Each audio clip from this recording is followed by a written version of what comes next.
I think one of Demir's talents is that he's really good at, I'll say, reading me in terms of where I am on that day. And there are some days he's very aware, or very intuitively aware of, I maybe can't go as much as I can, and so, you know, it would be throttled back a bit. And then there are other days where I think he can sense that I have 10 ounces more, 3 ounces more of energy to give, and he'll draw that out. I remember one time coming to train and I'd had a lousy day. Like, I was so upset, I was so mad, like spitting nails mad. Got changed, and I remember Demir and I did half an hour of kickboxing. And I just remember having all of that almost anger and being upset and frustrated. It was gone, and I remember being able to laugh, and that was a big deal. And I'd like to leverage off of that last point.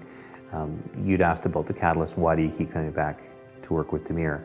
To me, it's about a relationship, and it is a relationship with ups and downs. He asks you what kind of day you're having, and you talk about what kind of day you're having, and that speaks to sometimes you're motivated to want to go and lift as much, in my case, as much weight as possible, and that kind of thing. Or there are days when you just feel like dogging it, and the workouts are, and I say this to people all the time, it is never the same, they're never repetitive, they're never easy.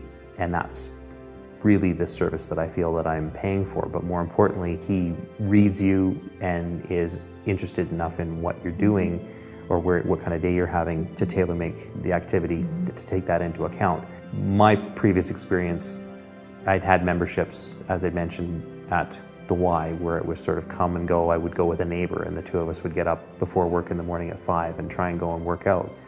But if he was sick and didn't go, then I didn't go, or I was, vice versa, and the motivation sort of lacked.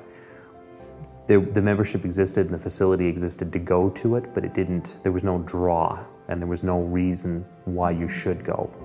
And that reason is manifest or personified by Demir. There's somebody waiting for you, so that's why you go.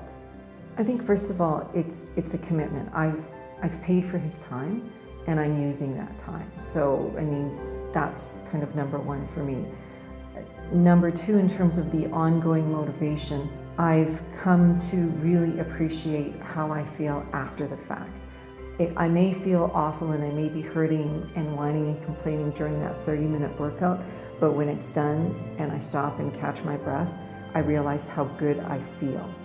And it's wanting to have that good feeling afterwards that I guess I tolerate. I work through that pain or that discomfort that I get pushed through. It's for the benefit afterwards. And some ways I can lift this much. I can do this. I never could before. And it's that sense of accomplishment that I think helps with the motivation.